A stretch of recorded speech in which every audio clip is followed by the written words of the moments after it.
কর্ণাটকের বেঙ্গালুরুতে হিজাব পরা দুই মহিলাকে সড়ক পথে লাগানো পাকিস্তানের পতাকা খুলে তাদের পাকিস্তানের প্রতি প্রেম দেখানোর সেই ভিডিও রীতিমতো ভাইরাল।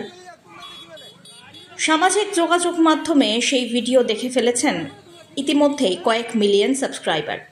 তবে এই একই চিত্র এবার দেখা গেল খোদ পশ্চিমবঙ্গে পুরুলিয়া জেলার রঘুনাথপুরেও ঠিক একই চিত্র ফুটে উঠল। সোশ্যাল মিডিয়ায় একটি ভিডিও শেয়ার করেছেন রাজ্যের বিরোধী দলনেতা শুভেন্দু অধিকারী। সেই ভিডিওতে ৩ জন যুবককে সড়ক পথের মাঝে বাইক লাগিয়ে রীতিমতো তর্কাতর্কি করতে দেখা যায়। আসলে ওই সড়কের ওপরে পেহেলগাঁওয়ে হিন্দু নরসংহারের প্রতিবাদে পাকিস্তানের পতাকা সাঁটানো হয়েছিল, যেই কারণে চরম ক্ষিপ্ত হয়ে ওঠে ৩ যুবক। যদিও সেই ভিডিওর সত্যতা যাচাই করেনি ওয়ান ইন্ডিয়া বাংলা। তবে এই ঘটনার পর বিতর্কের ঝড় আরও জোরদার হয়েছে বাংলায়। পাকিস্তানি প্রেমী যুবকদের গ্রেপ্তারের দাবি তুলেছেন শুভেন্দু অধিকারী, অগ্নিমিত্রা পল প্রমুখ বিজেপি নেতৃত্ব।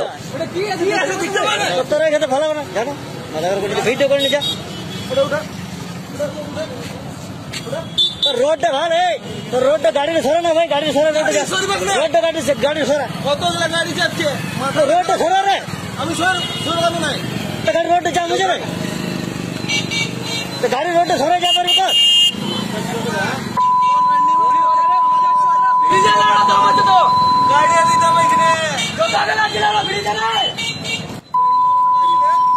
এমনকি মঙ্গলবার দুপুর 12টার মধ্যে এই পাকিস্তানি প্রেমী যুবকদের চিহ্নিত করে গ্রেফতার করতে হবে, না হলে দেশ বিরোধী কাজের জন্য রঘুনাথপুর থানা ঘেরাও করা হবে বলেও হুঁশিয়ারি দিয়েছেন শুভেন্দু।